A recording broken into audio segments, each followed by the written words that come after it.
Uh-oh. Yes, boy! French toast is the exchange student that you have like a 3-week affair with. We can see that you don't have pants on. Somebody hit somebody with a pie. Do something.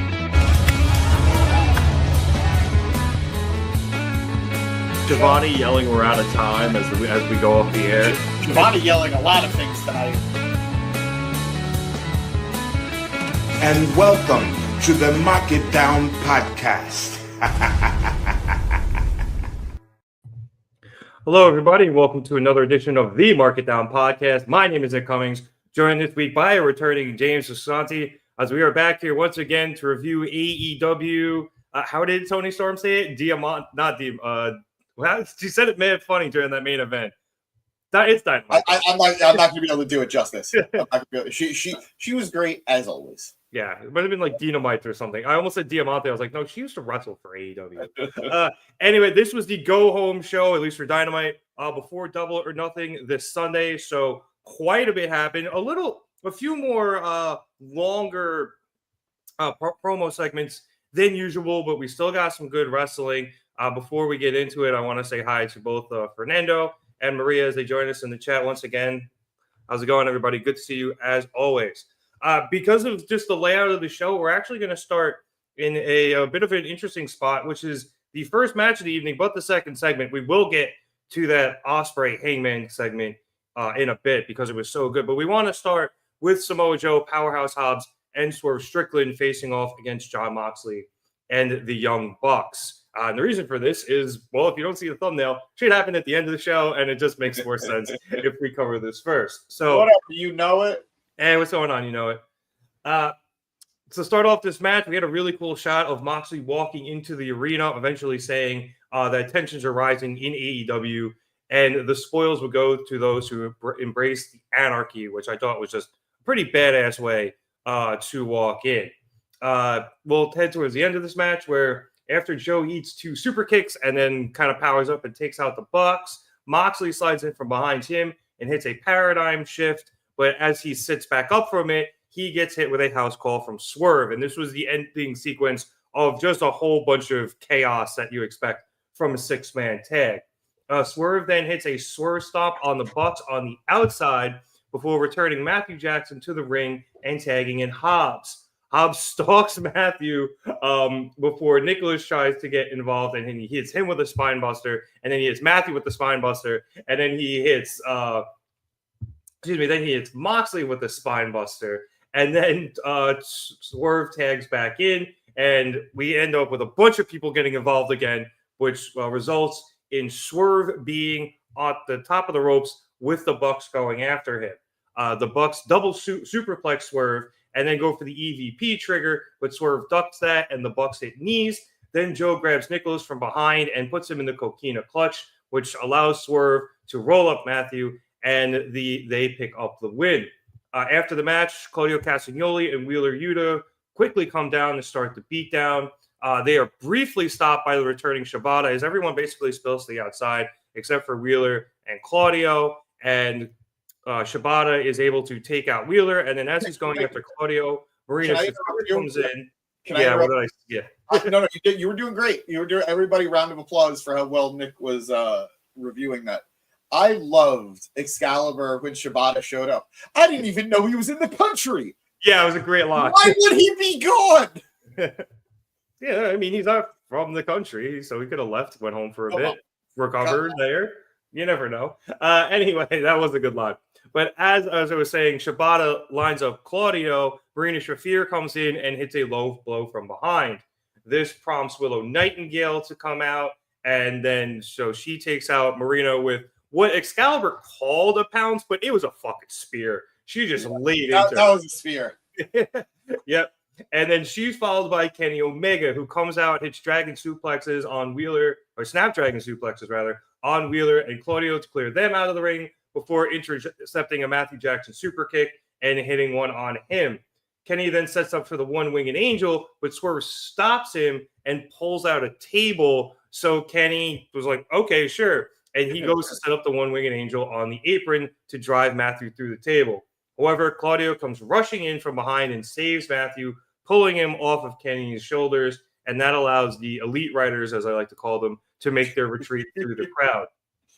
Joe then grabs a mic and says that a sane man would know that he's got their asses on Sunday, but he is not a sane man, and he doesn't give a shit, and declares that they are coming for their asses tonight in Albuquerque. So, James, we'll get to the rest of the Anarchy in the Arena preview in a bit, but I thought this was a good match. Obviously, one of those matches, I know I say this a lot in AEW, one of those matches, though, where the talent in the match was too good for it to be bad. They think they gave it 2 commercial breaks, which was great. Everyone got their shit in. I thought Hobbs, once again, looked so good.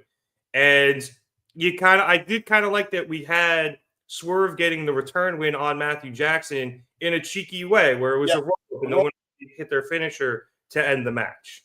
I agree. I know so many people were complaining about the roll-up win that Matt Jackson got over Swerve a week or 2 ago, and just perfect, tete-a-tete here. Perfect back and forth with that. Nice little bit of storytelling. I loved that on the babyface team, all 3 men have taken titles. Like Joe and Hobbs went back and forth over the TNT title. Wardlow in between, obviously. Wardlow is there too. I think there's also a triple threat with the 3 of those guys. Yeah. So I think we were at that triple threat. I wouldn't be shocked. Wasn't it at Full Gear in the first one we had in the Prudential Center? Yes. Yeah, it was. Yep. It was. And then Swerve took, and commentary talked about it, and they sort of acknowledged it in the match too. Swerve took the AEW World title from Joe. So a lot of history here. A lot of history on the good guy side. And yeah, there's this uneasy alliance with Mox and the Bucks. But let's not forget how the Elite and the BCC went to war a couple of years ago. That they themselves had a Blood and Guts match, and I think even an Anarchy in the Arena match. They did. So, yeah, no, absolutely. Just so many uneasy bedfellows here, but the good guys were able to pull it off, and I appreciated that. Man, I know we talk about it. I know it's so uncomfortable for people our age to say this word, but Swerve just has that aura. He just has it. Seeing him in the ring, standing side by side with Kenny Omega, they feel like the fire and ice of this company. They feel like the heart and soul of it, like the perfect yin-yang balance. Hangman might have something to say about the fire part of it, but I get what you're saying. That was unintentional, but I enjoyed that. Thank you. What I'm here for. Yeah.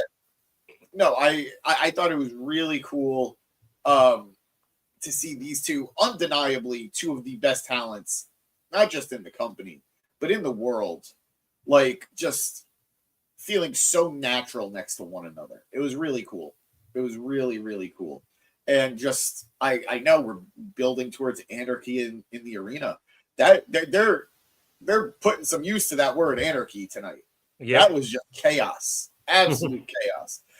There was one thing that I noted I thought was just a little awkward, but I know they're under certain restrictions on what they can do, what they want to do, and what they're going to get away with. Just the utter lack of interaction between the men and the women once Willow got there.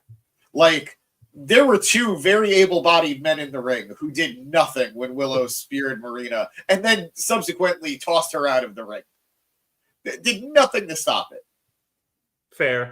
So that, and I know it'll be easier at Anarchy in the Arena because we've seen it in matches before where so many of the combatants just go off and do their own thing.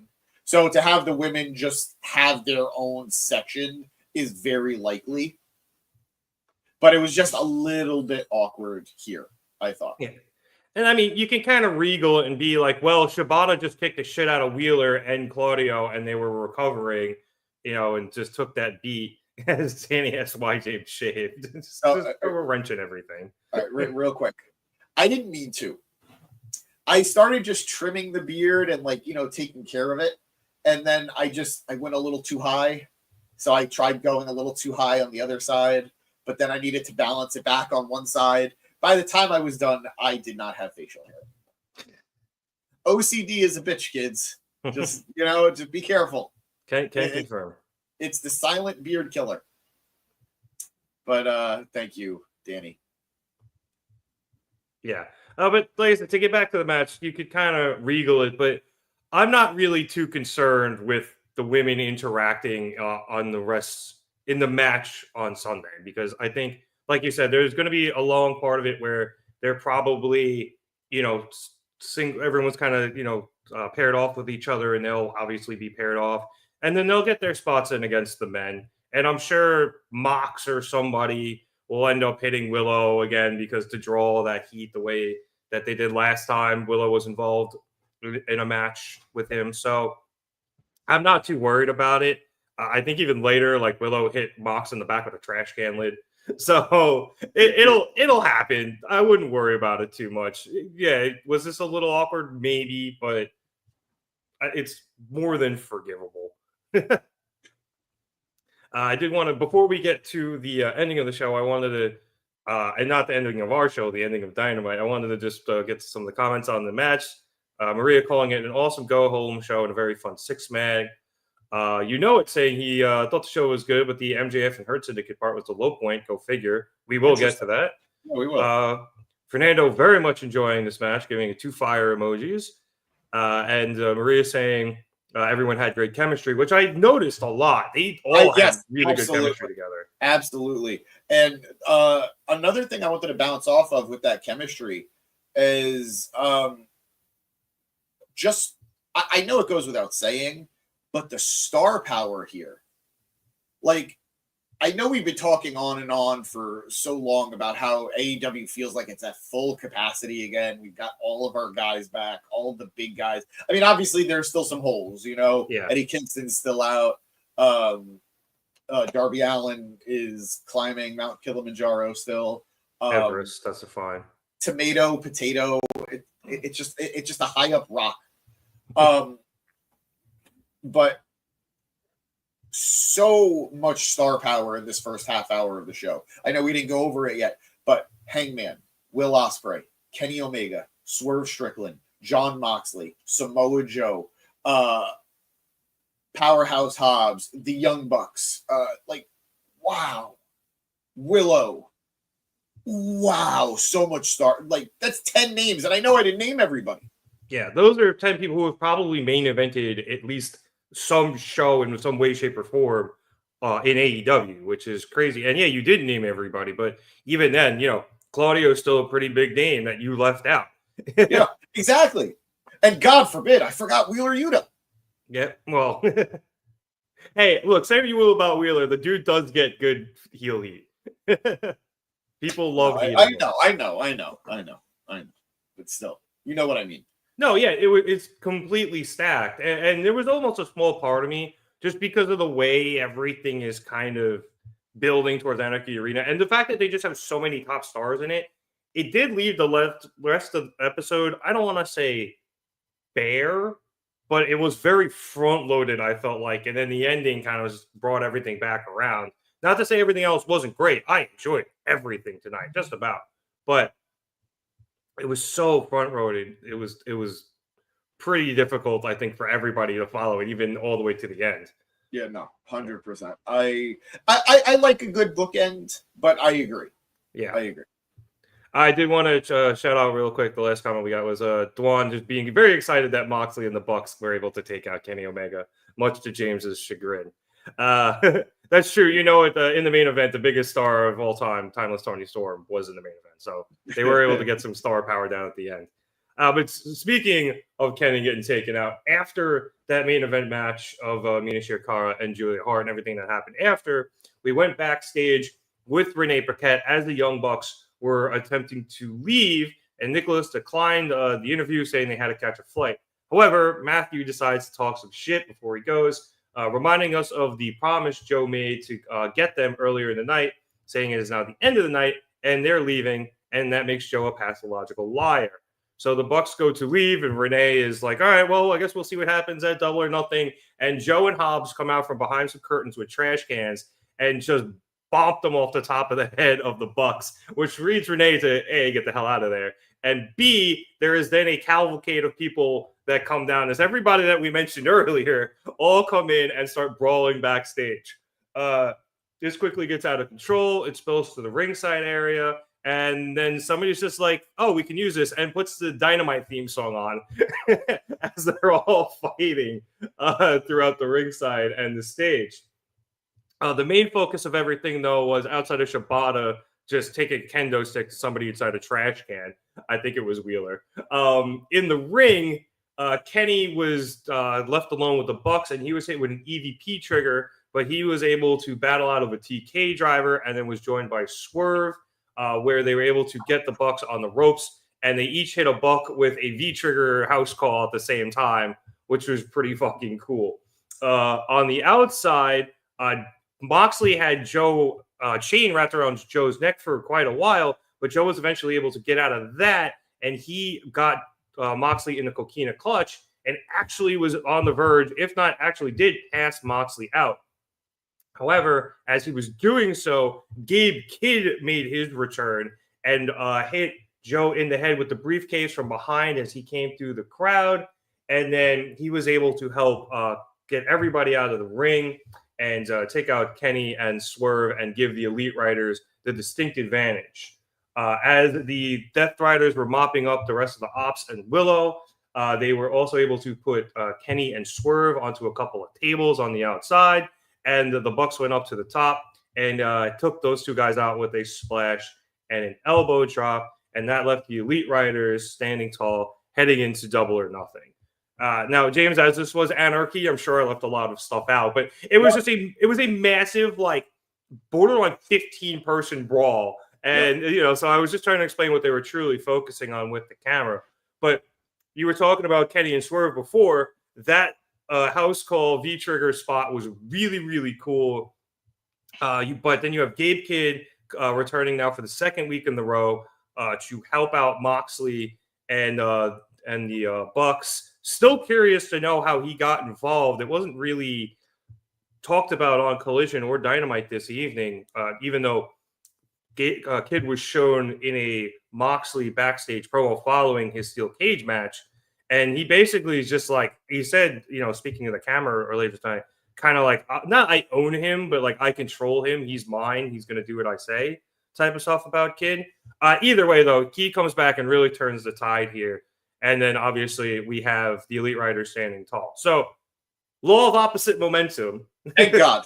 So I was so theory of opposite momentum. But I think obviously we had the two really cool high spots with Swerve and Kenny, and then Gabe Kidd coming back once again. I was really worried in the beginning of the night where I thought, oh man, good guys won. Good guys win. That means they're not getting the win on Sunday. But the show's not over until the show's over. And those bad guys were standing tall. So I think we were getting a good guy win at Anarchy in the Arena, which is a monkey's paw if I've ever thought of one. Because if the bad guys lose at Anarchy in the Arena at Double or Nothing, All In becomes a lot scarier. Because I'll be damned if Jon Moxley walks out as world champion. I still don't think he does. I don't think he does, but I lived through the Roman reign. I lived through the Tribal Chief as champion. I think depending on who wins Sunday between Hangman and Ospreay is going to tell you a lot about, or at least tell me a lot about who I think is going to win at All In. Because if Hangman wins, I can see the Bucks screwing him and Moxley retains. If Ospreay wins, I think Ospreay wins the title. So see, what's interesting is for me, I was the opposite. I see it that if Ospreay wins, he loses to Mox, but if Hangman wins, he's got a better shot of winning. Interesting. Well, because if Hangman wins, I do think we are getting that Swerve Hangman team up at some point. Yeah. And if Hangman wins, it's not going to be against the Bucks at All In, which is still my running theory. So that kind of, I still think, pushes it back to a later date, because I do still think it seems like they want to run that, or at least it's something that they've been kind of building towards. If Ospreay wins, then it still lines up Hangman to team with Swerve against the Bucks at Double or Nothing. So, or excuse me, at All In. So That's kind of my thinking for it. But I do think, theory of opposite momentum. I do think the good guys are going to win here, but I think Gabe Kidd's a serious X factor, especially because I don't know how he fits in to the rosters. We don't even know who's technically on which team right now. Well, I mean, we know who's on which side, but we don't know the teams. Oh, we do. Have they been officially announced? I could have swore it was Kenny, Swerve, Willow, because they announced that it would be an intergender anarchy in the arena. Yeah. So Kenny, Swerve, Willow, Joe, and Hobbs versus the Bucks, Mox. Okay, all right, I got it. Wikipedia. Okay. I guess they did announce it. Maybe I didn't see. So it's Kenny, Swerve, Willow, and the Opps in their entirety versus Mox, Claudio, Marino, Wheeler, and the Bucks. Wow. God bless Wheeler Yuta. Yeah, so it is 6-on-6. Latching onto that main event scene. Yeah. Right? Wait, 1, 2, 3, 4, 5. Yeah, so it's 6-on-6, which I think that might be for the first time ever. I think it's usually 5-on-5. But Gabe Kidd then I think throws a serious wrench into all this because he could give the advantage to the Elite Riders here and allow them to win, as Maria thinks is going to happen. So, yeah, plus, so Fernando asks, is Okada still with the Elite? He is. He actually helped interfere last week after the steel cage match. It's just that he's currently being challenged, and we'll talk about this in a bit, by Speedball Mike Bailey to the Continental Championship. So he probably doesn't get involved in that match. I also think they're doing everything they can to avoid Kenny and Okada getting physical in any way. Yes. And if you have them in the match together, it becomes a lot harder to justify them not touching. Well, Okada attacked Kenny last week. Briefly, but in this match, you don't want to do that. So I think they're trying to keep the win-loss record as pure as possible. I know they wrestled in that multi-man match, but still.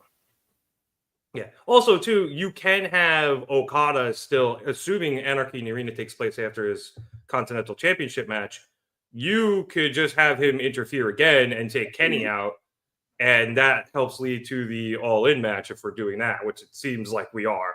So he doesn't have to be on one of the teams to get involved. I actually probably think he will get involved in some capacity.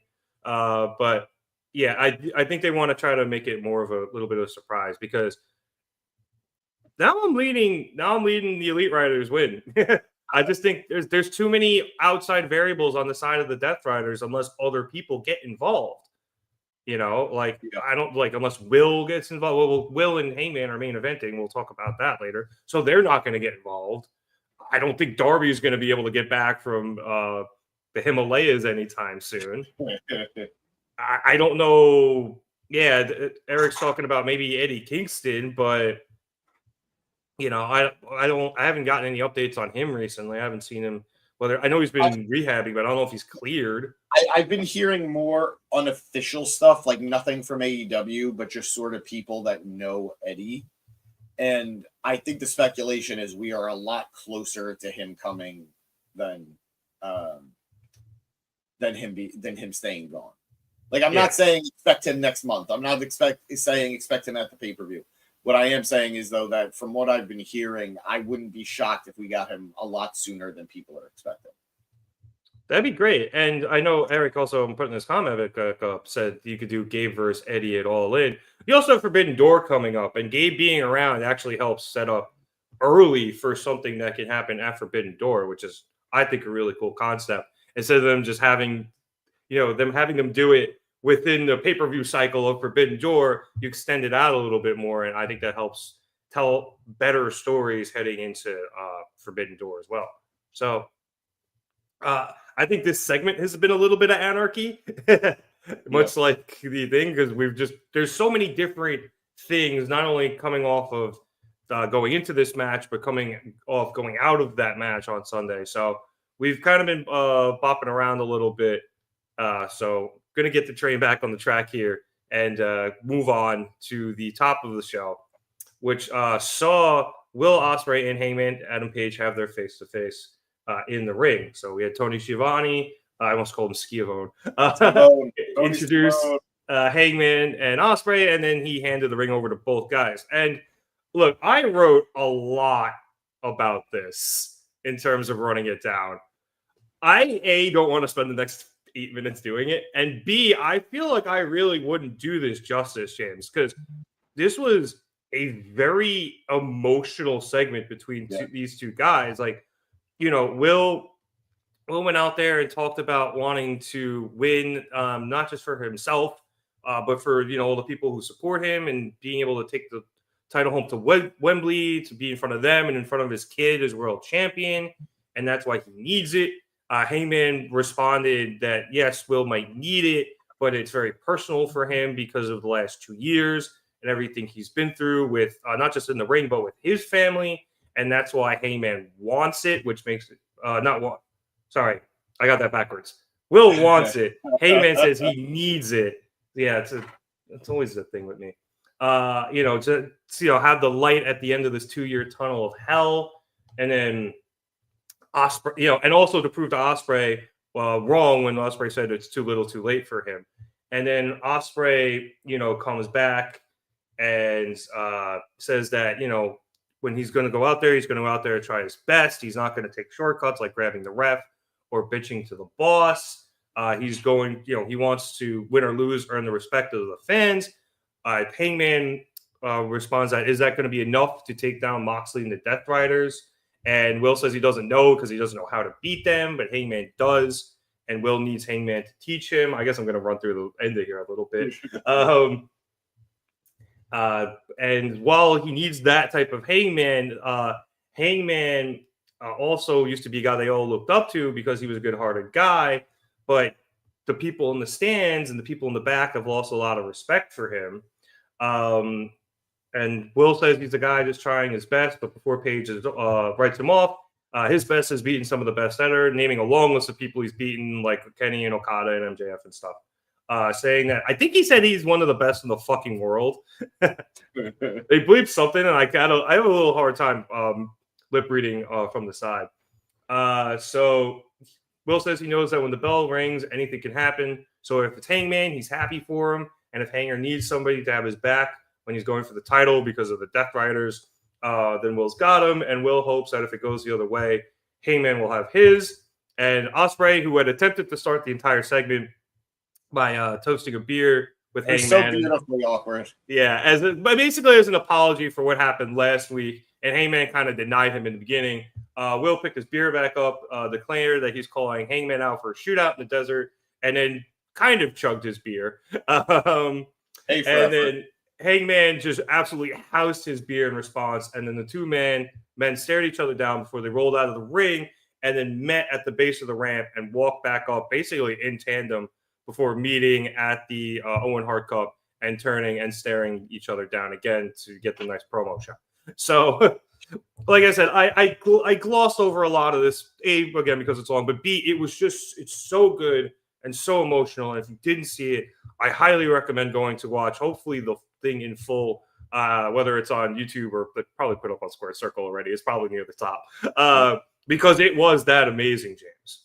No, I completely agree. Like, it was almost easy. Like, I was watching the entire promo. I was glued to the promo, but I almost got lost in the promo. It was less about what was said and just who these people are and what they brought to this interaction. I loved, there might be some people who didn't like it. There might be some people who thought it was a little cheesy. I loved them both walking up the ramp.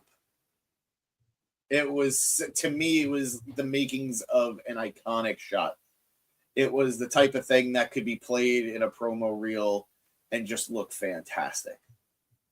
So these two guys, not that I needed any more selling for what this match could be, but I am so ready for this matchup. It's going to be so good. Yeah, the amount, I keep saying emotion because it was very emotion, but you're at, like, Will was able to go out there and, still he because he's in such a better position than Hangman is, right? Yep. Hangman is coming off all this, turmoil and trials and tribulation and stuff. Whereas, he's lost a few matches, especially recently, but he's still near the top of the card. He's completely beloved by all the people. And, he's going out there and striving for greatness every week. Heyman has just been trying to get by every week. Yeah, seriously. He's recently. Just trying to keep his head above water. Yeah, and he's finally starting to come back around. And there's a point Will's made. He's like, all right, we get it. Like, you needed time to heal, but it's been a year, And Get over it. It was a year into your backslide, and now it's been a year coming out of it. And Will's like, look, we understand, like, however long it takes, but you can't expect us to wait for a year so you could just go and get your title back. Like, other people are going to want it too. Yep. But it's something Hangman perceives that he needs because he thinks it's the only way out of what's, of his depression. So it makes it so good. And, the more we're talking, I think Hangman's going to lose. I'm not even saying the Ospreay, but even if he goes for the title against Mox, I think he's going to lose. Yeah. Because his salvation doesn't need to come in the form of the title. He No, thinks it that's what it is. But, God damn it. I think his salvation probably at least not becomes with, but the big breakthrough. You're good.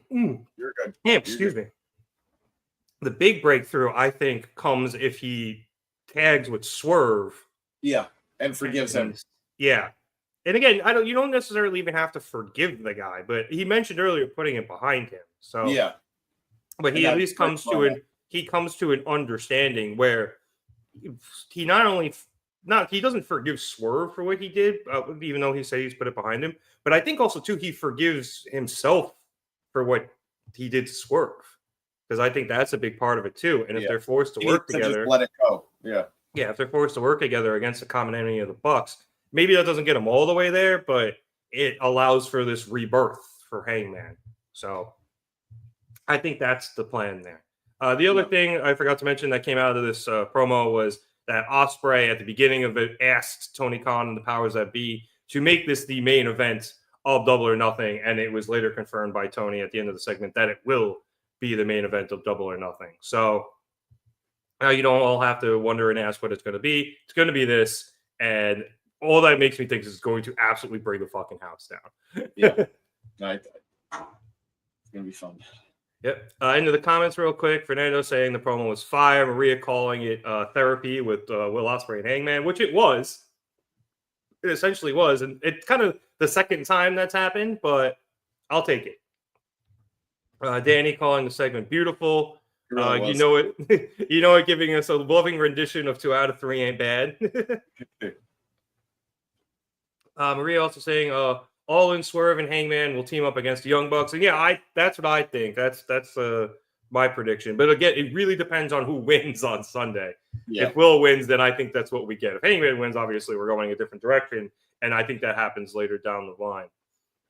And Danny saying, weird to make this main event if the winner doesn't go on to beat Moxley. Yeah. I could see that being... That's a reasonable take. Let's put it that way. Yeah. Yeah. Has there ever been an Anarchy in the Arena that didn't main event? Yeah, I think the last one. Really? Yeah, I'm pretty sure that didn't main event. God, I don't know how, it's nothing against Ospreay or Hangman. It's not that I don't think they're capable of living up to it, but how is the crowd just going to have energy after Anarchy in the Arena? That is a good question. That's Teddy Bonkers. All right, I am checking the last. Okay, the last one. No, the last one main evented. That's my bad. That was the Elite against Team AEW. And then 2023 also main evented. All right, maybe I'm wrong here. And then the first one in 2022 did not. Oh, okay. So okay, all right. I knew one of them didn't. The first one. How could we forget?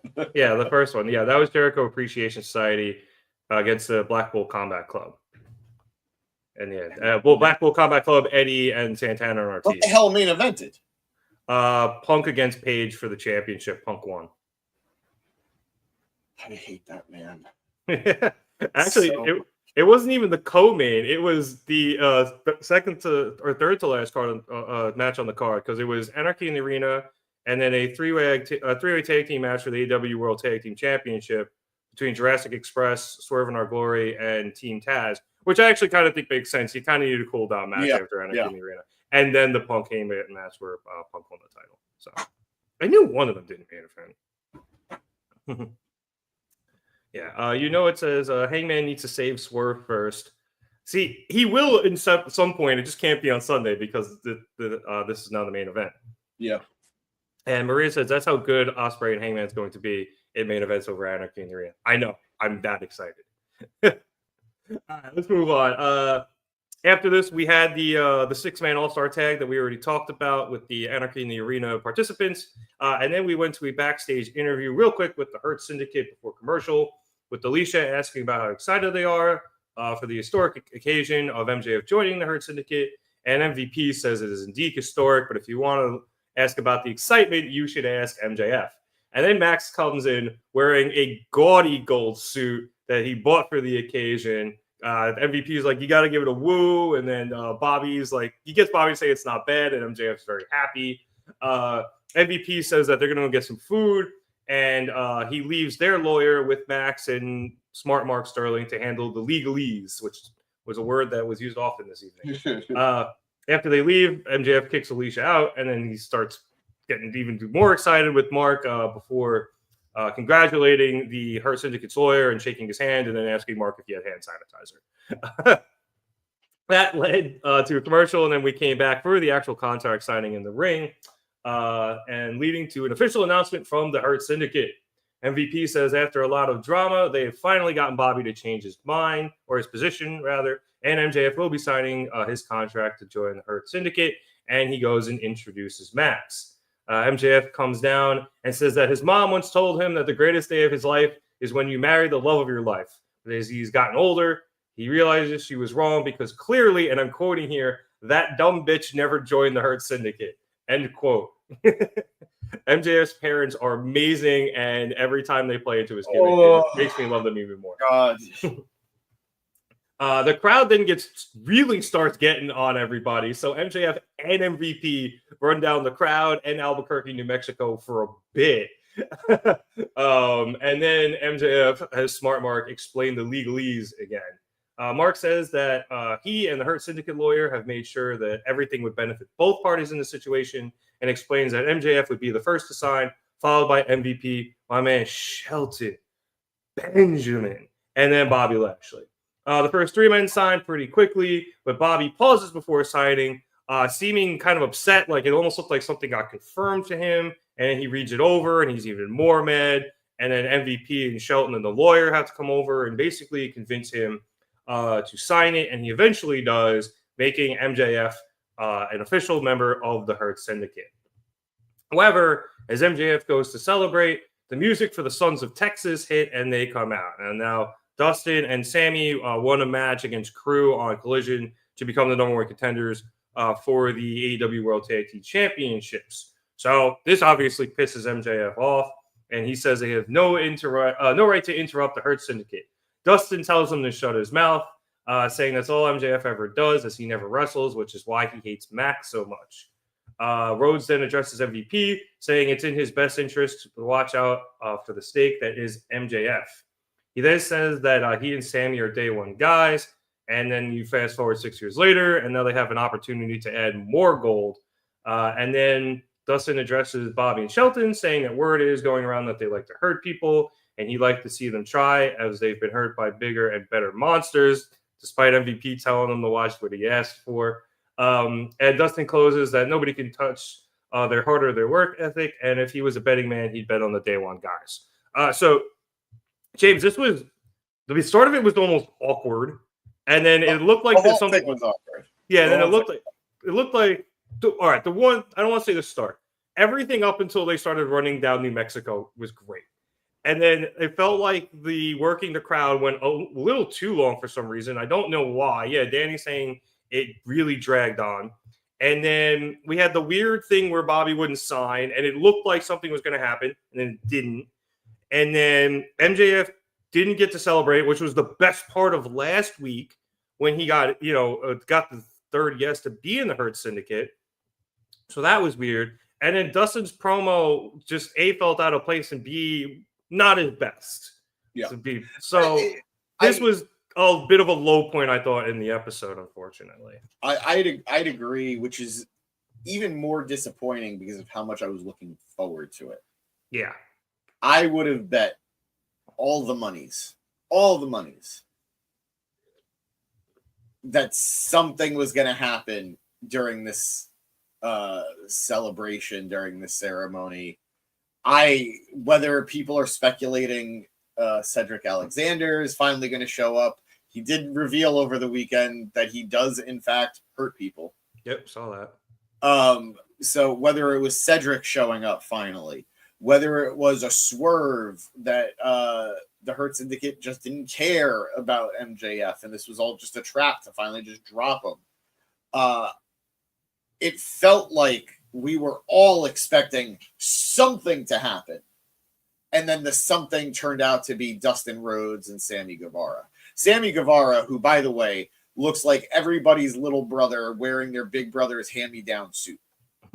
He does look a little weird wearing, honestly, it looks like his confirmation suit. Yeah. Next to Dustin, who's just out there in his gear and a t-shirt and his face paint. He felt so little broed. And it's not like Dustin did it on purpose. Like, I don't think Dustin was doing anything to Sammy to make him look that way.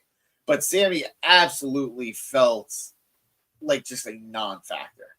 And how sad is it? Like, there was a great moment from Dustin where he's talking about being at the original Double or Nothing with Sammy, the history they made that night.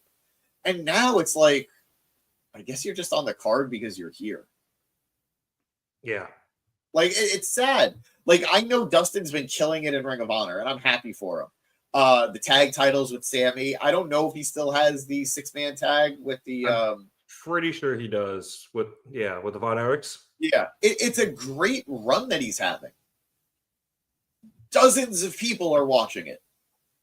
Dozens. And I'm sure dozens of us. Dozens. And I'm sure that they're all excited. But what about Dustin Rhodes on the AEW roster? What about Dustin Rhodes and Sammy Guevara on AEW television in the last 2 years makes anybody think they'd even deserve the tag title shot? I know they beat Crew. I know they did. But cool. It doesn't, right? Exactly. Cool. You beat Leo Rush. Bravo. You beat Leo Rush. I don't know. Everybody's saying it in the comments. It felt super flat. It just didn't. Something was missing. I feel bad about it. Because the MJF stuff is intriguing. I think everybody could agree. It's kind of exciting to see where this is going to go with him. But this was not it. Yeah, I mean, I don't. It's saying MVP messing with the crowd felt a little out of character. He's done it before, but never to this extent. This was a while. Yeah, I want to address that too when you're done. Yeah, it was weird because the beginning, the weird part was we were all expecting something, like you said. I thought maybe, especially the way Bobby was looking at it, the contract and reacting, I thought MJF tried to slip a clause in there that was, gonna get the contract voided and him get his ass whooped and put through the table or something. Like, I was expecting a swerve, and I guess the swerve was there was no swerve. But easy, Ryan Johnson. All right, supporting our expectations. But as for, I thought that was D&D from fucking Game of Thrones. But as for the Dustin and Sammy stuff, yeah, it is kind of weird. Sammy just feels like Dustin's little buddy, which sucks because I like Sammy a lot, and he had a good match the other week. That young man is a pillar, I tell you. Yeah, and the other thing is, and this goes back to something I was talking about last week when you weren't here, and I think it was Maria that brought it up in the chat. The tag division is so weak right now. There's not a lot of people, especially because your top two teams are busy at the moment because the Bucks are dealing with the Elite Rider stuff. And FTR, I think at the moment, because they just turned them heel, they're trying to keep them away from the tag title. Yeah, I agree. I think that's the thing. There are teams, but they're not gunning for the most important prize. So who else is there? I mean, Maria's saying Crew. Yeah. Well, they just lost. Grizzly Young Vets, I'm kidding. maybe. Hold on. I'd rather see that match. But yeah, like there's a lot of people. The only, they took the titles off Private Party. I don't think we've seen them since. Yeah. And then I don't even know who else they've beaten, to be honest with you. Is Dark Order erasure? Yeah, Dark Order's there, but they've been more on Ring of Honor, I think, than anything. I can't remember the last time I saw them on AEW TV. When they try to beat up the Death Riders, or vice versa. The Death Riders beat them up. 15 years ago. Yeah, it's a gag. It's just such a weak division right now. Really so that's how you end up with this. I know you're. You know who I blame? You know who I blame, right? I personally blame the Motor City Machine Guns. They just had to fucking go to WWE. I know, right? If they would have came in, but then the division would be deeper. But if you have the Hurt Syndicate with the titles, and then absolutely, they would probably be doing something else too. Like, wow, no, I'm looking at this division. It is weak. Yeah, good point by Maria. Where are the Hellhounds right now? I think they actually had a match for the tag titles already. Yeah, and is it somebody? Or am I misremembering? Buddy is coming off an ankle. He rolled his ankle at Grand Slam Australia, and then somehow wrestled a borderline 4-star match with Okada. Yeah. And went on this honeymoon, and Rhea was pissed because he got hurt before the match even started. But yeah, so that's where they are. Actually, I do not think they had a tag title match, but I think Brody fought one of them in a singles. But that's where they are. So your third most viable. The Paragon, I guess. Kyle O'Reilly and Roderick. I was gonna say they're not winning that, but no, they're not even involved. They're just basically hanging out with TNT champion Adam Cole right now. So they're not doing anything. They're not doing anything. I know he was actually think involved with Garcia. I actually think Paragon just got involved with Grizzly Young Vets on Collision last week. That's funny. So I think maybe Kyle and Roddy are having a match with them. I don't know if it's on the main card or the pre-show or tomorrow. It might be tomorrow for all I know. But yeah, tag division is just so weak, and that's how you end up with this. That's how you end up with bringing over Dustin and Sammy from Ring of Honor to try to create a reasonable threat because Dustin's a veteran, and we know Sammy can win gold in AEW, and they have Ring of Honor championships, and it's like, yeah, but you end up with a segment that falls completely flat. Yeah. So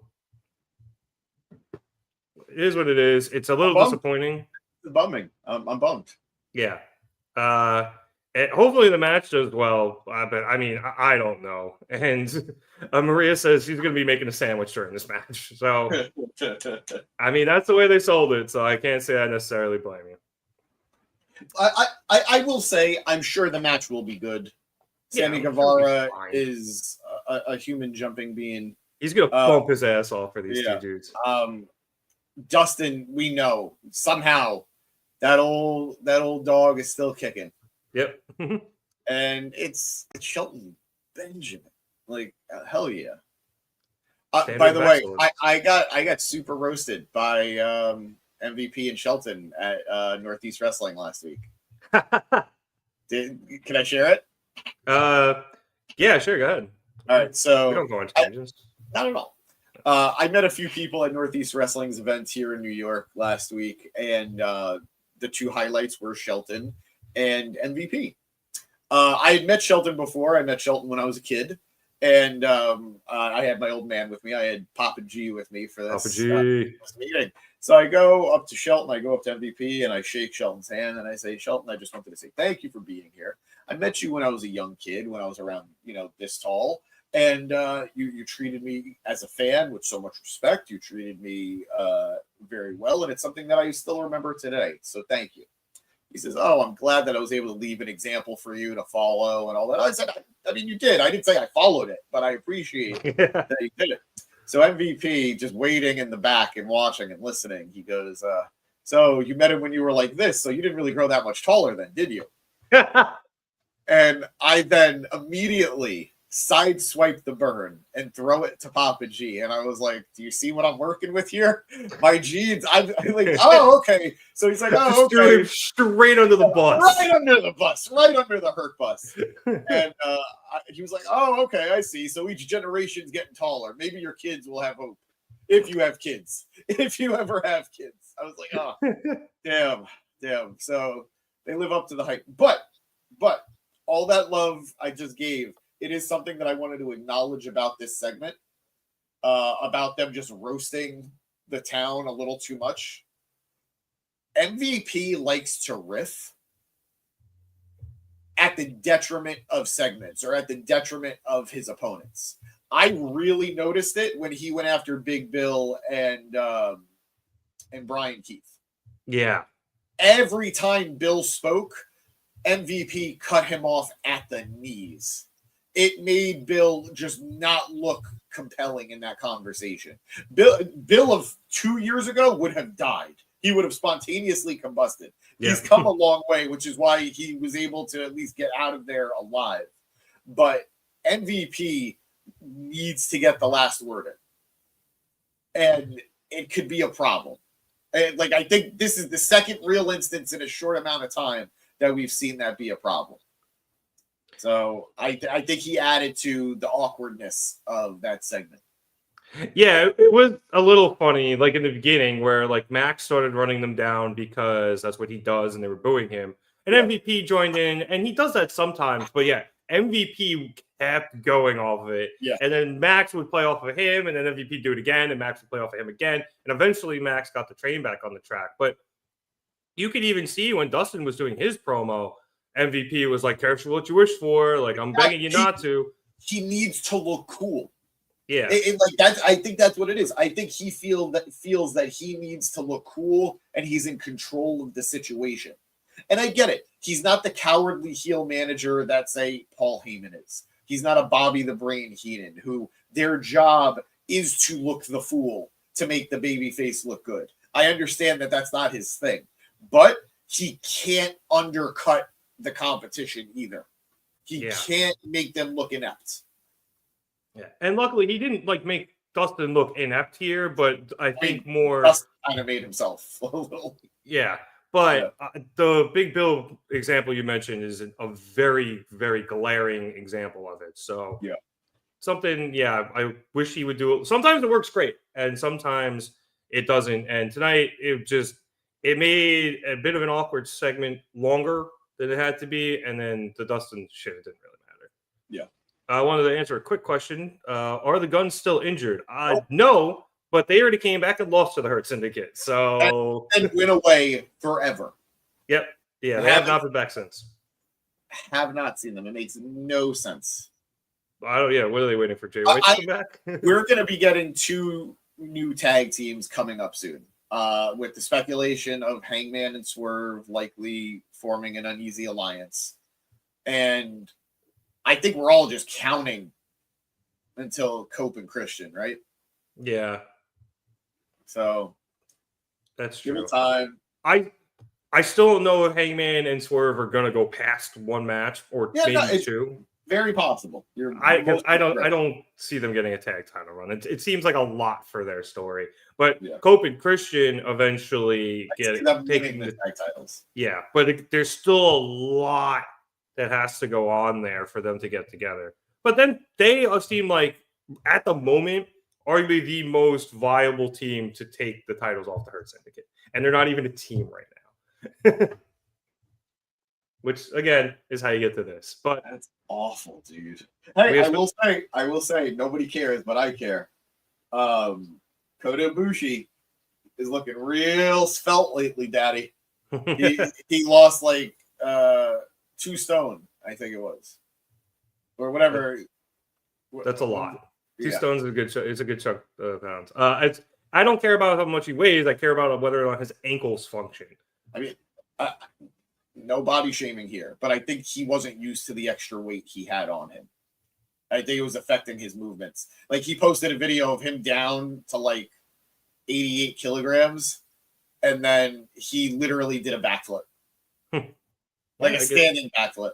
So Yeah. I that's what it is. So Golden Lovers, baby, give me that tag team run. I'll take it. I want to say hi to Mr. Penguin. I haven't seen you in a while. Good to see you, man. MJF's going to hurt people. Buddy, Excited so for it. And Danny quickly saying Hangman Swerve as a tag team long term is dumb. Them teaming up to take down a common enemy is the only way it works. Yeah. I concur. All right, let's get out of here. We spent too long on a not good segment. So after this, we went backstage for a quick interview with the Continental Champion, Kazuchika Okada. Renee asked him about Speedball coming after him last week and then calling him out on Collision, seemingly wanting to go after Okada's Continental Championship. Okada says that he is the Continental Champion, and because of that, he doesn't get called out. He calls you out and challenges Bayley to a title match at Double or Nothing. Renee then mentions the fact that Speedball hasn't been pinned or submitted since coming to AEW, and Okada responds by saying, quote, "There's a first time for everything. Trust me," end quote. And then he walks off and quickly comes back and goes, "Trust me." And that got a laugh out of everybody. And that match was later made official. And I know it said it in the chat earlier. No, he did not say bitch this week, which was a little disappointing. Yes, always disappointing. I am so excited for beyond the fact that I just want to see it, Omega Okada. I am so excited for people who are not familiar with Okada in New Japan to have this match with Kenny and just be flabbergasted at how good Okada is. You what, me or something else? No, Mr. Penguin just said he was flabbergasted by what the Knicks did, and I checked the score, and they fucking blew a 14-point lead and lost in overtime. Thanks, Mr. So Penguin. what's the It was game one, but okay. Damn. yikes. Wait, I love you, Penguin, but you just sucked the air out of this review. But God, I hate the Pacers. All right, but yeah, no, I'm actually, before we get to Kenny, I'm very excited for Okada Speedball. I think that's gonna be an awesome match. I feel like I invested in Speedball so early on. Like I wasn't wrong. I was just early. Yeah, no, you. The second he showed up, you were highly invested. I mean, you were invested before he got in AEW, but when he showed up in AEW, I immediately followed you on that train. So I'm super hyped for that match. Speedball has been nothing but phenomenal, or I was going to say stellar, either way, in the ring since he has gotten AEW, and his backstage blog's really funny. So yes, his, they, her, yep. As what's his name? RJ City said, Speedball is just using too many pronouns. You can't have them all. It's not fair. But no, it's they noted on commentary tonight that Speedball has not commentary. Renee said it. I apologize. Yeah, Renee said Speedball hasn't lost a match. Speedball hasn't been pinned since joining AEW. Yeah. He's lost, but he hasn't been pinned or submitted. Yeah, he hasn't been pinned or submitted. That will change come Sunday. No, I love Speedball, but it will. It will. To have your first pin be to the Rainmaker Okada, you're okay. We're okay. There are worse people to take that first loss to. Yeah, exactly. So I'm not too worried about Speedball. Yeah. So I know Maria is saying in the comments that Speedball should win. I would love it if he did. I would. But I think we're gearing towards a title unification, or at the very least, title for title between Kenny and Okada. Also, pointing out, Renee said in singles matches, I guess maybe he got pinned in a tag. I'm not remembering, but he didn't get pinned in the triple threat, did he? No, he didn't. Yeah, remember he got stuck underneath the turnbuckle. Yeah. So, I guess if he has been pinned, I think it was dirty. I'm trying to remember who pinned him, but I feel like it was really dirty. If anybody remembers, let us know. But in the meantime, going to move on to another person in that triple threat we just mentioned, Ricochet. He was facing off against the pride of professional wrestling, Anthony Bowens. Boo! This is homophobic. Boo! I don't. Okay, we'll get to that in a second. But Anthony Bowens, I'm just assuming you're homophobic. Oh, okay. Anyway, this match came about. Actually, funny enough, I was checking on Twitter to see if there were any more matches that were made, and I saw this promo. So essentially, Bowens interrupted an Ricochet interview before the show, and they argued over who was the true cigarettes king, and they Bowens challenged him to a match because wrestling. You're looking forward. I always look forward to seeing Stephen A. cry, but not at the expense of one of my teams. Anyway, jumping to the end of this match, which, by the way, only the second match on the show. Yeah, crazy. Because it wasn't for a lack of action. There was an insane amount of action. Yeah. Anyway, after dodging a spirit gun from Ricochet, Bowens got up and hit the arrival and followed that up with the mollywop, but Bowens hit him so hard that Ricochet rolled out of the ring. Billy Gunn then started walking towards Ricochet, but he was stopped by referee Paul Turner because earlier in the match, Billy had thrown Ricochet back into the ring and had gotten caught, and Turner almost threw him out from ringside, but then the action restarted and forgot. So he stopped Billy this time. And that distraction allowed Ricochet to get his scissors out from, I don't think might have been in the turnbuckle or somewhere around the ring post. And Ricochet bonked Bowens in the head with it. I don't think he stabbed him. I think he kind of hit him more with the handle, and then followed that up with the spirit gun for the win. After the match, Ricochet went to the top of the ramp where he started talking shit. But Mark Briscoe, who he is facing in a stretcher match at Double or Nothing, somehow sneaks out with a stretcher behind Ricochet and then goes up and surprises him and nails him with a right hand. I'll get to you in a second, Logan. I'm sorry. He then hits Ricochet with the stretcher in the midsection before putting Ricochet on said stretcher and wheeling him into position. Mark then climbed to the top rope to deliver the froggy bow, but Ricochet rolled off the stretcher and basically stumbled his way into the back. James, this match was fine. Bowens. The ending just it ruined it for me. I'm sorry. Yeah, I didn't like the ending at all, but the rest of the match I thought was good because Bowens has shown that he's been a really good singles wrestler since he's come back. I don't know if this is his first loss since coming back, but I think it is. Terrible way to lose, but you put Ricochet over before the pay-per-view. And it made Bowens look good. It just also made him look dumb because of the end. It made him look dumb. It made Daddy Ass look dumb. Yeah, I was gonna say it made Billy look dumb, if anybody. It felt so contrived. Like, don't get me wrong, Ricochet should have won. Ricochet was the right winner here. Yeah, but there were better ways to do this. This didn't protect Bowens. This made me kind of look down on Bowens a little bit. So made me look down more on Daddy Ass for being an idiot. Yeah. The combo, the act, really. Yeah. And we talked about it. I don't know if you remember, but we talked about it when Ricochet started using the golden scissors against Swerve. We're like, he's really using a scissor and the Acclaimed, because they were still the Acclaimed at that point. And the Acclaimed is out there, and we're just not acknowledging this. Like, he didn't do it to one of the Acclaimed, and then he did it tonight, and there was just nothing about the scissor. Like, how do you not think a thing about that? What? Yeah, he even stabbed him. I think he hit him with the scissor part. Yeah, it felt like a really big missed opportunity. So I hope they're able to rebound. I hope this is actually the beginning of a feud, not usually I'm against it when a match happens and then a feud starts because it's like, well, we already had it. What's the point? But I think given the finish, there is room for them to have a rematch and a feud that makes sense off of it. One thing I will say about Bowens, who is, I agree with you 100%. He is really coming into his own as a single star. I have noticed that his pacing is slightly off. He still wrestles like a hot tag guy. So it's one of those things that he has his action hit in bursts. And then it's pauses.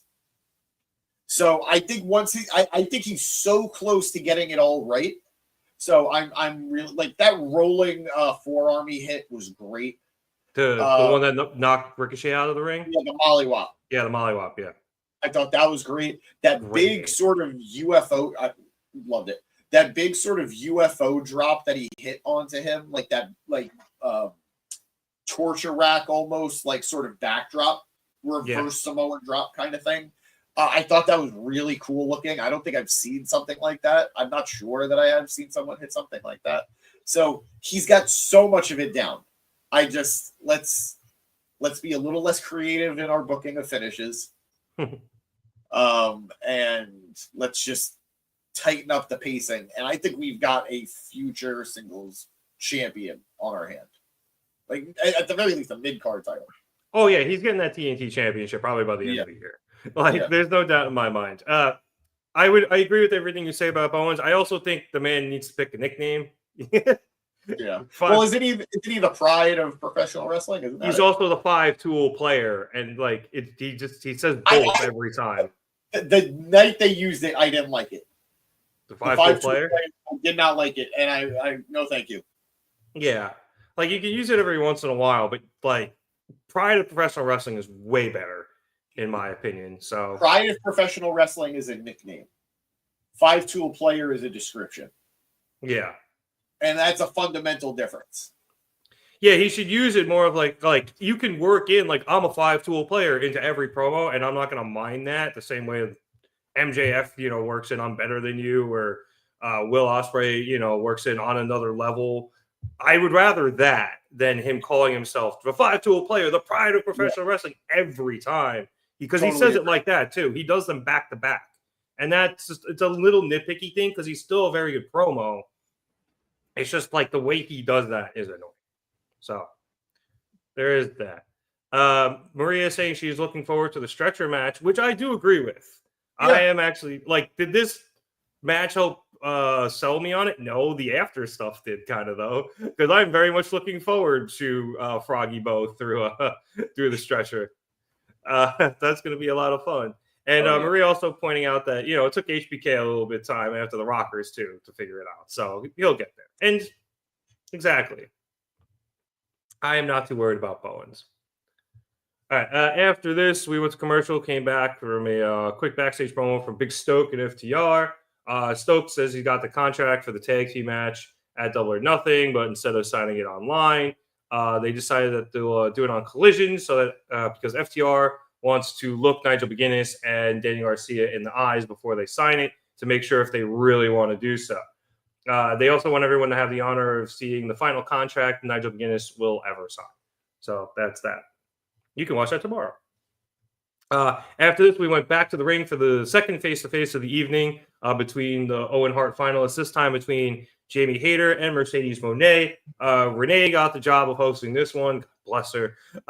This one was more of a sit-down. They had chairs for the women, and Renee actually interviewed the both of them.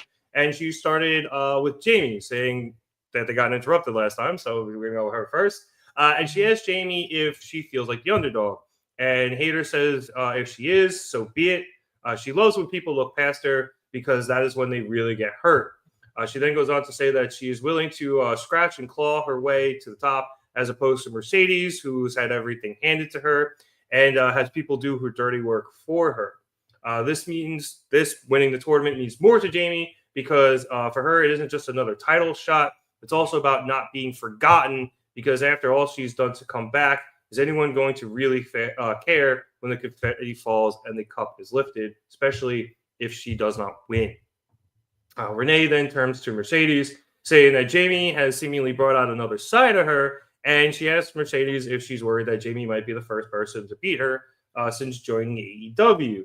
Mercedes laughs this off, calling herself a revolution and the Beyonce of wrestling, before saying she's not looking past Jamie, she's looking through the glass window she is.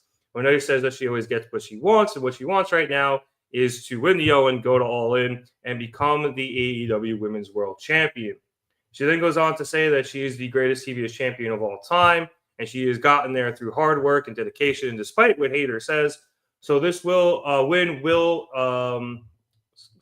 she will win this, and then win the AEW Women's World Champion, and both of those things will go on to cement her legacy.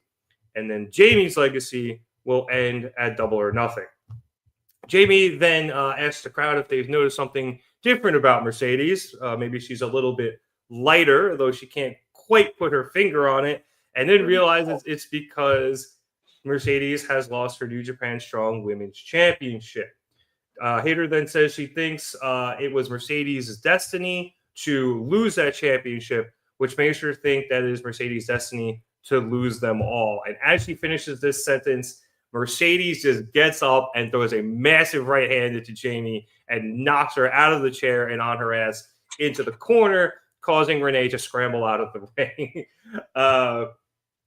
Mercedes then beats Jamie down for a bit before picking her back up to rub the TBS championship in her face. But when Mercedes goes to throw another right hand, Hayter catches it and finally hits Moné with the Haterade, leaving her lying in the ring. As Jamie celebrates over Mercedes, the music of one timeless Toni Storm hits as she's joining the announce desk for commentary for the main event, and that kind of throws Hayter off a bit, and that's how we go to commercial. So James, this is really good, or at least I thought Jamie Hayter looked really good here for a couple of reasons. Yes. Not just because she finally laid in the Haterade, but I thought her promo she was finally able to convey what I think she's been trying to say for the last few weeks, I especially agree. with that ending bit where it means more to her, not just because she doesn't like Mercedes and what she stands for, as opposed to what she stands for and everything and how they do things, but it's more because after the massive injury she had and she's finally back, she's finally healthy, Hayter is concerned if people care anymore. You know, they cared before she left, but now do they care now that she's back? Yeah. And she thinks that she needs to win the Owen and probably go on to win the title to just cement the fact that people care, because if she loses here, she thinks that she can, go right into being an afterthought. And that is such good motivation for this character here. And they were finally able to get that across to the audience. No, I completely agree. I love that line that she opened up with. It's I don't care if I'm at the top of the mountain or if I'm at the bottom. I'm at rock bottom.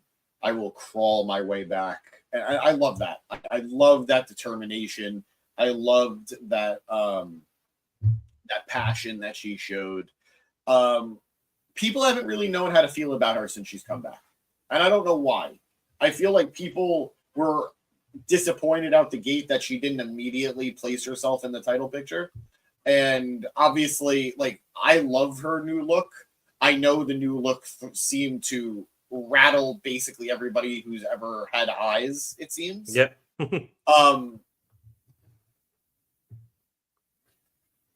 I want her to succeed because she didn't get what she deserved when she was champion. She got more and more over with every day of that reign. And then it just had to end because she was hurt. And she did everything right. She's earned the second title reign. She's earned being in All In. So, and again, I stand by the fact I still want the fucking TBS title attached to another title match. Same. It's okay to have multiple title matches. But I'm very much looking forward to the match. I think their styles are going to complement each other very well. So I think this is going to be an exciting match, a dark horse match, despite knowing how great these women are. Yeah, Hayter's got a little bit of Joshi style in her, and we all know how Mercedes fights against them. So I can see this being a real banger of a match. And to compliment Mercedes, well, she did, she cut a good promo here. It's just a little, same old out of her. So, well, I liked what she said about cementing her legacy and everything. And she's been cementing her legacy, since she's won the TBS championship in her promo. Yeah, she's been cementing her legacy in her promo since then. So it's, it's kind of annoying. But I did have she punctuated it with, I will, end the legacy of Jamie Hayter at Double or Nothing. And then, I'm praying the theory of opposite momentum does not come up. Yeah. Because Hayter finally later out, but we'll see what happens, because I still have. See what happens on Collision tomorrow. Maybe Collision will save us. Yeah. Comparing Jamie Hayter to Hot Don is pretty funny. Bravo. A good That 70s Show reference. Bravo.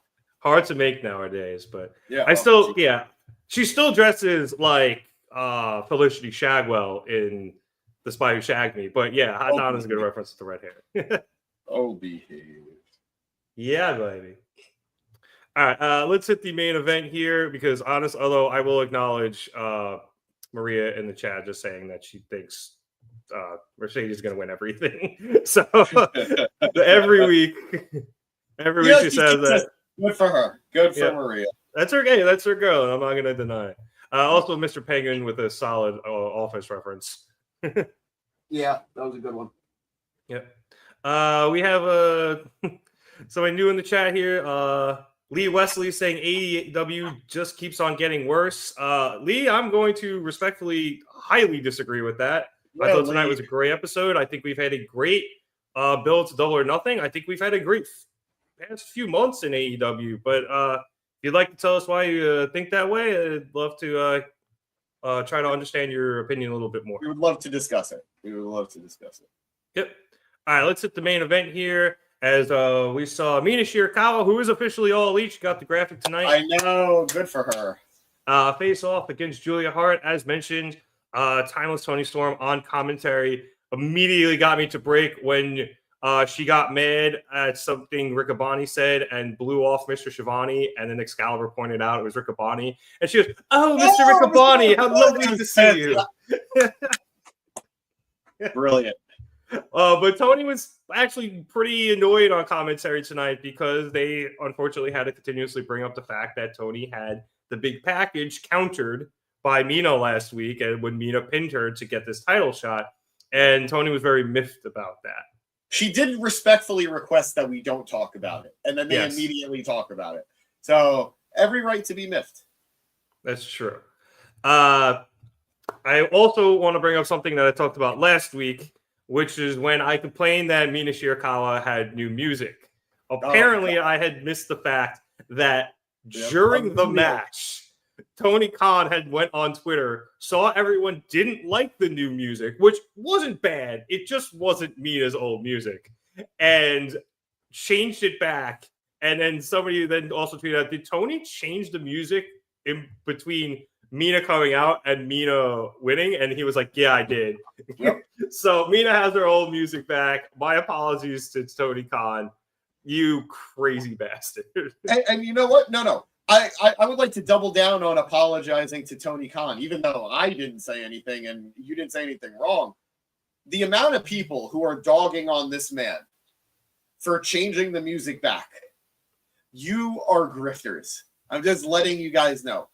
To see that somebody took into account how many people were upset and then immediately changed it to accommodate everybody, and you're finding a way to criticize, go away. Shame on you. Yeah, seriously. Like, wow, the guy actually listened to his fans? Really? And you're considering that a bad thing? Like, you're an idiot if you think that's a bad thing. Go back in your hole.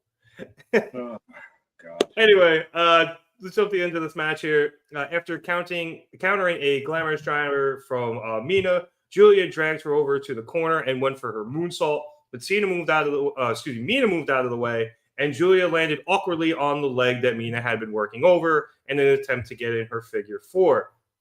Shirakawa quickly capitalized and went after the leg before attempting another glamorous driver, which thank you to, I believe, Fergie for teaching me how to spell that.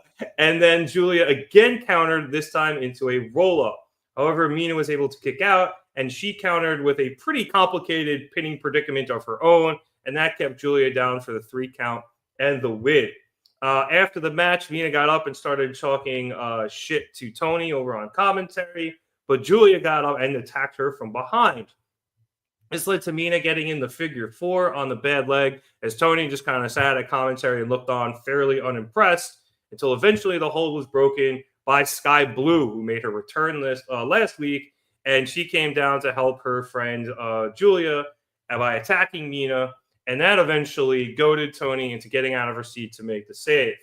Tony got in there, hit a massive suplex onto Blue and sent her out of the ring before countering a Julia right hand with one of her own.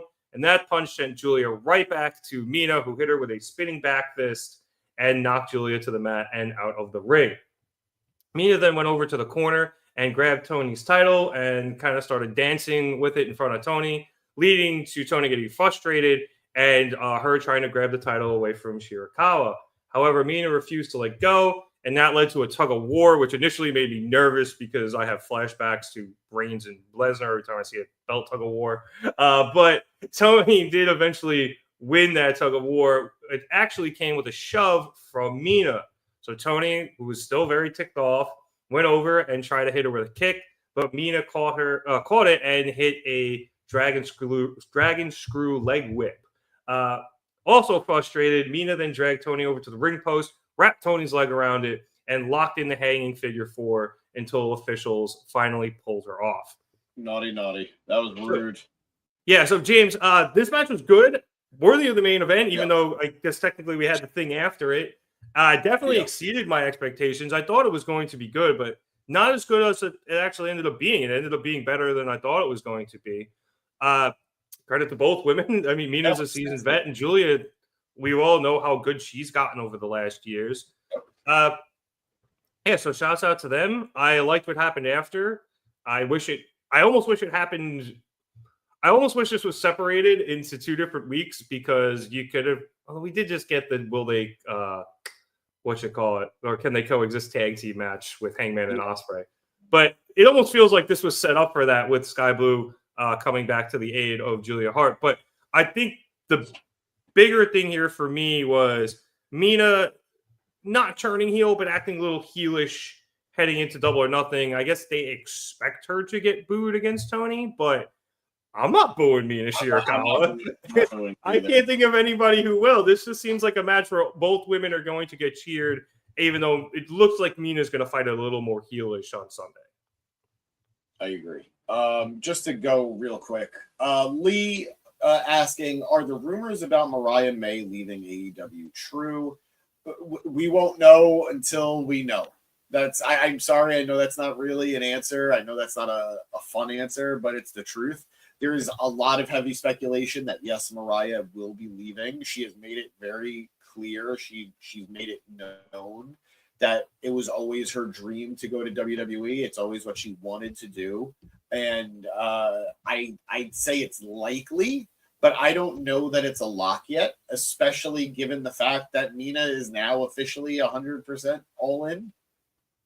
She's not all in, all elite. All elite, yeah. She's all in as well.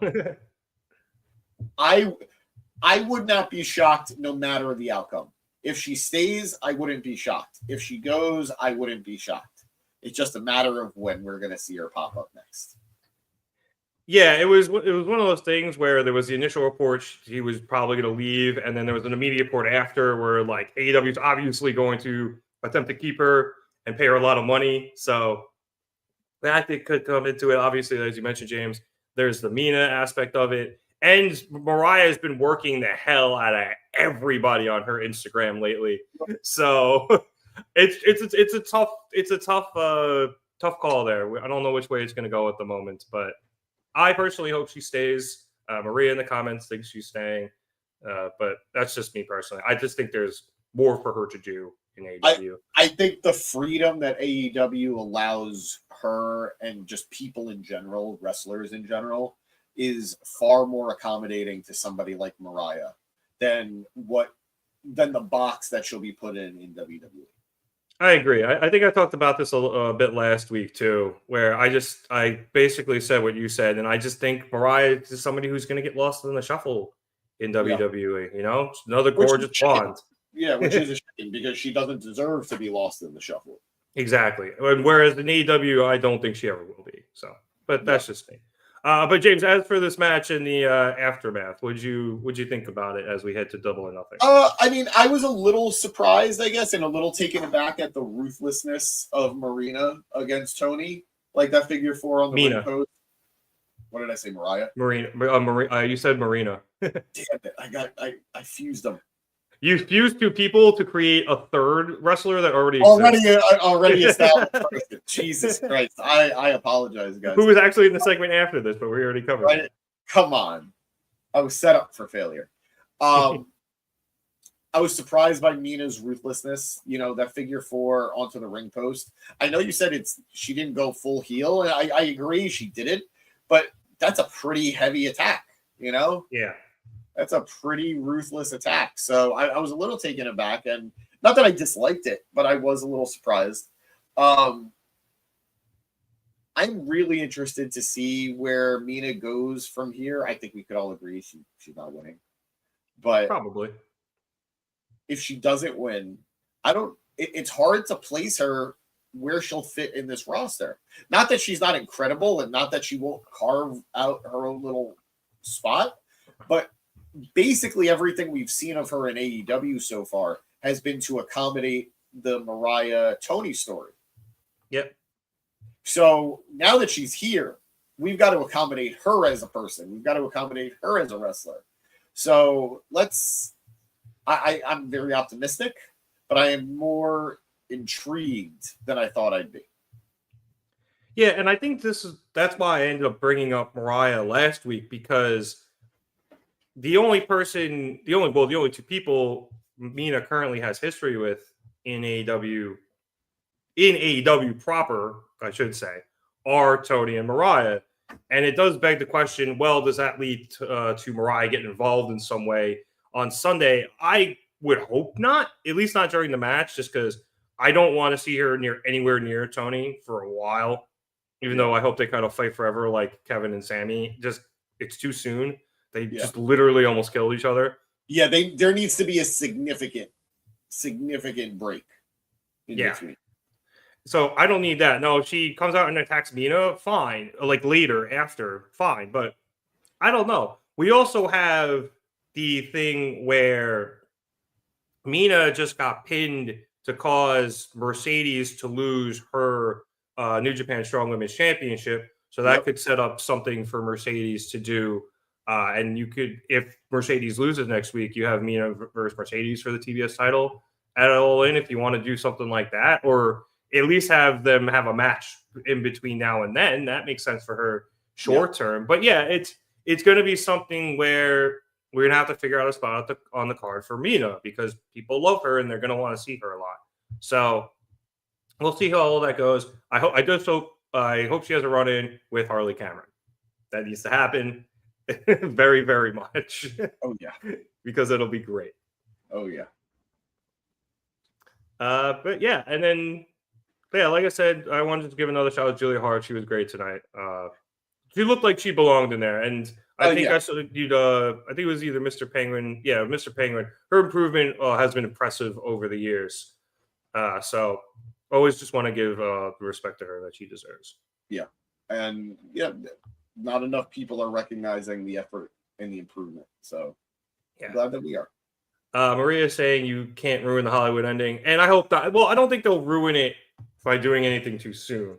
But again, if Mariah even considers getting involved on Sunday, like she has to resign, and we don't know where that's at. Now, if she does get involved, I think that you can read a little bit into whether or not she's going to, but we'll see. All right. Just remember too, it's Hollywood. There's always room for a sequel. Unfortunately, yes. Before we get out of here, James, Maria had an interesting question for us. Would you guys like to see Shayna or Ronda join AEW? They do have a history with Marina as the four horsewomen of AEW. To bounce of UFC rather. To bounce off of what Mr. Penguin said, which is, didn't Ronda have a match in ROH? She did. She did have a match in ROH. I think she teamed with Marina, actually. Forgot about that. I think Ring of Honor is the best place for Shayna. I love Shayna. I feel terrible that she got released so unceremoniously. I think it's ridiculous that she got released so unceremoniously. But I don't know where she would fit in on AEW's roster. Like, age is not what it used to be. You know, I know she's on the older side for most women's divisions, but she very clearly could still go. She could very, very clearly still deliver. But it's a matter of where do you slot her, depending on how much time left in the wrestling world. So I wouldn't be opposed to her showing up in AEW, but I think Ring of Honor is the better fit. That said, selfishly, TNA is in dire need of knockouts replenishment. Like we've just signed some new talent. I think we signed like 2 new knockouts. Indy Hartwell just debuted recently. Yep. So we're getting there, but Shayna would be a nice addition. Wouldn't say no. Yeah, I can see Shayna. Yeah, TNA or Ring of Honor seems like the 2 best places for her, personally. And then obviously she's somebody who should be popping up in Bloodsport every time they run a show. Yes. So I feel like those are her best options in my opinion. And just one last thing, if she does go to AEW, I would only really super care if I see her teaming with Marina. Yeah.